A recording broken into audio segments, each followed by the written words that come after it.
ہے جس سے گناہ نہیں ہوتا؟ کون ہے؟ میں اسے انسان ماننے کے لیے تیار نہیں. یا تو وہ کوئی فرشتہ ہے یا نبی ہے. نہ نبی آ سکتا ہے نہ ہم فرشتے ہیں. وہ انسان ہی نہیں جس سے خطا نہ ہو. لہذا میں اپنے رب کی قدرت پہ قربان جاؤں, رحمت پہ قربان جاؤں کہ اس نے توبہ کے لیے نہ عمر کی قید نہ عدد کی قید. ابھی تو 60 سال کا ہو گیا ہے, 70 سال کا ہو گیا, اب تیری کوئی توبہ نہیں, آخری سانس میں آ جا قبول ہے. ابھی تیری 100 دفعہ ٹوٹ چکی ہے توبہ, اب 101 دفعہ قبول نہیں, 1 کروڑ دفعہ توڑ کے آ جا قبول ہے. کریم ذات سے واسطہ ہے. لیکن کریم ذات نے کچھ ضابطے بنائے ہیں, کچھ نظام بنائے ہیں. اس نے یزید اور حسین کو الگ کیا ہے. ایک سود خور بھی کہے اللہ غفور الرحیم ہے, راتوں کو شراب میں ٹن کہے اللہ پہ معاف کرے گا, راتوں کو مصلی پہ تڑپنے والا اور شراب پینے والا اللہ کا قانون ہے, اللہ کا نظام. ظلم و ستم کے پہاڑ ڈھانے والا اور مظلوم بن کے سسک کے زندگی گزارنے والا کیسے برابر ہو؟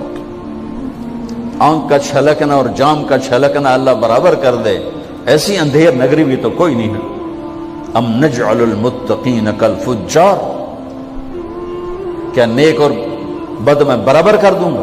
افنجعل المسلمین کالمجرمین ما لکم کیف تحکمون. اس لیے بھائی بہنوں, معاملہ بہت آسان ہے اگر توبہ ہو جائے, اور جب گناہ ہو پھر توبہ ہو جائے, جب گناہ ہو پھر توبہ ہو جائے تو معاملہ آسان ہے. مشکل کب ہے؟ جب آدمی اکڑ جائے, معاملہ خطرناک ہے. لیکن گناہ کے ساتھ توبہ ہو, آسانی, معافی ہے, کیونکہ وہ ہے ہی معافی کو پسند کرنے والا. لہذا بھائی بہنوں, توبہ کی عادت بناؤ. دیکھو, ایک معاملہ اللہ اور آپ کا, اس میں بڑی گنجائش ہے. ایک معاملہ بندوں اور آپ کا, وہ بڑا اوکھا ہے. اللہ کے واسطے کسی کے عیب نہ دیکھو, کسی کی پگڑی نہ اچھالو, کسی کو بے عزت نہ کرو, کسی کی کمیاں نہ پکڑو, کسی پہ تبصرے نہ کرو. یہ بہت خوفناک کیس ہے. نماز چھوٹ گئی, یہ اتنا خوفناک کیس نہیں ہے. روزہ چھوٹ گیا, حج چھوٹ گیا, خوفناک ہیں, لیکن یہ ڈائریکٹ اللہ کے ساتھ ہے, جب چاہے معاف کر دو. لیکن میرا اور آصف کا جو معاملہ ہے, میرا اور سردار صاحب کا جو معاملہ ہے, میرا اور آپ کا جو معاملہ ہے, یہ بہت خوفناک ہے.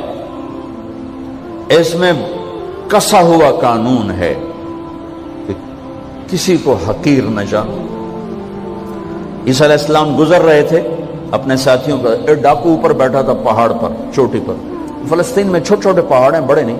تو اس کی نظر پڑی, نور نبوت دیکھا تو اس کو ندامت ہوئی.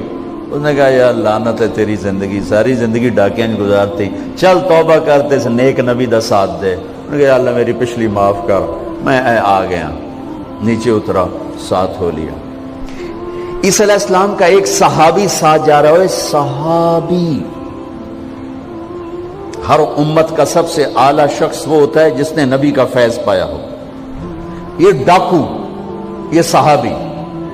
اس صحابی نے اس کو یوں دیکھا نفرت سے, اچھا یہ کتوں آ گیا. ایک تکبر پیسے کا ہوتا ہے, ایک تکبر نیکی کا ہوتا ہے. یہ پردے والی عورتیں بے پرد عورت کو یوں دیکھتی ہیں, انہیں نہیں پتا کہ انہوں نے بے پردگی سے بھی بڑی تباہی پھیلا تھی. ایک پیسے کا تکبر ہے, ایک نیکی کا تکبر ہے. ہم دیندار لوگ ہیں, ہم پردہ دار خواتین ہیں, یہ بے غیرت بے حیا ہیں. اور میں نے تو ناچنے والیوں میں بھی اللہ کی محبت کو دیکھا. اب نسیم وکی کی والدہ فوت ہوگی, میں نے اس کا جنازہ پڑھا ہے, تو سارے اداکار اکٹھے تھے. میں نے تھوڑا سا اللہ کے نبی کا ذکر کیا. میں نے جتنا ان کو روتے دیکھا, میں نے آج تک کسی کو ایسا روتے نہیں دیکھا. ارے ہر مومن کے دل میں ایمان ہے. حالانکہ عرفات وہ میدان ہے جہاں میرا اللہ کہتا ہے اتنے گناہ لاؤ جتنے بارش کے قطرے, اور اتنے لاؤ جتنے ریت کے ذرے, اور اتنے لاؤ جتنے درختوں کے پتے, آ کے معافی مانگو, سب معاف کروں گا. لیکن میرے آج کا ماحول, آج کا دیندار, وہ کسی کو معاف کرنے کے لیے تیار نہیں ہے. ایک ہے میرا آپ کا معاملہ, بڑی احتیاط برتو، کسی کو حقیر نہ جانو، کسی کی کمی نہ دل میں لانا، کسی کے عیب نہ پکڑنا، کسی کی پگڑی نہ اچھالنا، ہر چیز منہ پہ مار دی جائے گی۔ یوسف بن حسین ایک بزرگ گزرے، بڑے خطیب تھے، محدث تھے۔ جب انتقال ہونے لگا تو کہنے لگے یا اللہ، ایک میرے پاس 2 نمبری ہے اور ایک میرے پاس 1 نمبری ہے۔ 2 نمبری تو یہ ہے کہ تیرے اور میرے درمیان جو تعلق تھا میں اسے کبھی ٹھیک نہ کر سکا، اور ایک تیرے اور میرے اور تیرے بندوں کے درمیان تعلق تھا، اس میں نے کبھی 2 نمبری نہیں کی، میں ہمیشہ 1 نمبر پہ رہا۔ یا اللہ، میری ایک دیانت ہے، ایک خیانت ہے، میری دیانت کے بدلے میری خیانت کو معاف کر دو۔ جب ان کا انتقال ہوا تو وہ خواب میں ملے ایک دوست کو، کہ آپ کے ساتھ کیا ہوا؟ کہ اللہ نے مجھ سے کھڑا کیا، کہا یوسف مرتے ہوئے کیا کہا تھا؟ کیا کہا تھا؟ دوہراؤ، کیا کہا؟ کہ یا اللہ، میں نے یہ کہا تھا کہ میرے رب، ایک خیانت ہے جو میرے اور تیرے درمیان رہی ہمیشہ، میں اسے ٹھیک نہ کر سکا۔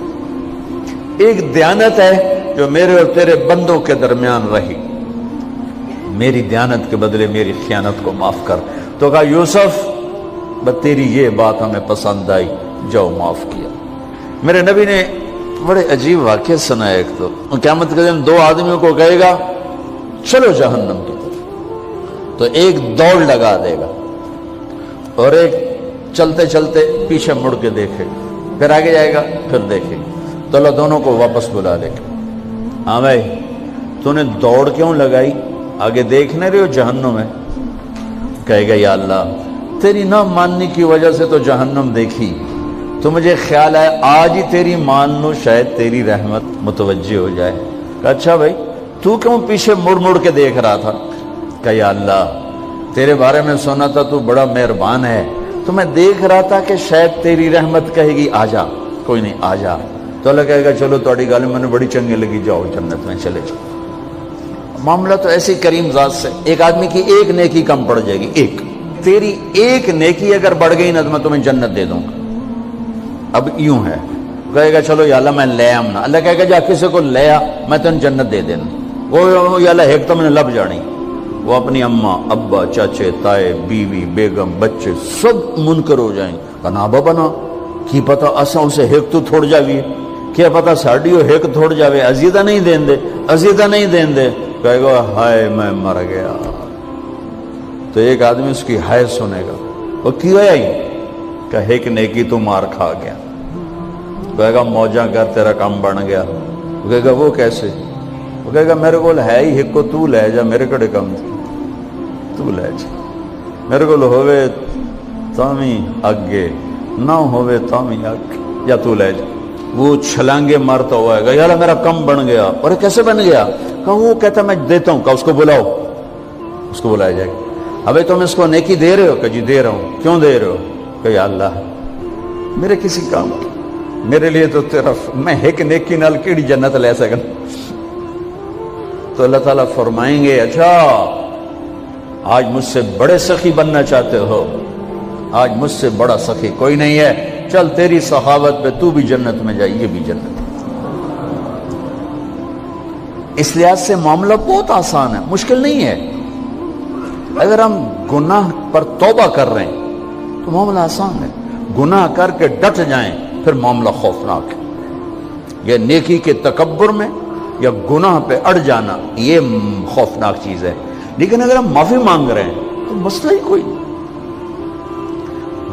سب سے آسان کام ہے اللہ کو راضی کر، سب سے آسان کام۔ چونکہ اللہ اگر میں آصف صاحب کو معاف نہیں کرتا، کیوں؟ کہ میرے دل پر اثر ہے۔ سردار صاحب مجھے معاف نہیں کر رہے، کیوں؟ کہ میری زیادتی کا دل پر اثر ہے، اس لیے معاف کرنے میں آدمی دیر کرتا ہے۔ اللہ کیا کہتا ہے؟ تم سارے سجدے میں گر جاؤ، میرے اوپر کوئی اثر نہیں۔ تم سارے پتھر کے آگے گر جاؤ، میرے اوپر کوئی اثر نہیں، اثر سے پاک ہے۔ لہذا ادھر منہ سے نکلتا ہے یا اللہ معاف کر، اور ادھر سے جواب آتا ہے جاؤ معاف کر دیا۔ اتنا بھی نہیں کہتا دوبارہ تو نہیں کرو گے، دوبارہ تو نہیں کرو، اتنا بھی نہیں کہتے، پھر کرو گے، جاؤ معاف کرو، جاؤ معاف، میرا بندہ میری بندی توبہ کا برتن توڑ دیا، آ جا جوڑ دیتا ہوں، پھر توڑ دیا، آ جا جوڑ دیتا ہوں، پھر توڑ دیا، آ جا جوڑ دیتا ہوں، 1,00,000 دفعہ توڑا، 1 کروڑ دفعہ توڑا، آ جا، کیسے جوڑتا ہوں، کیسے جوڑتا ہوں؟ کہ یہ جو جوڑ ہیں نظر آئیں گے، لیکن میں جب تیری توبہ کا برتن جوڑوں گا تو کہیں جوڑ نظر نہیں آئے گا، لگے گا توبہ ٹوٹی ہی کوئی نہیں، یہ تیرے کرامن کاتبین کو بھی نظر نہیں آئے گا۔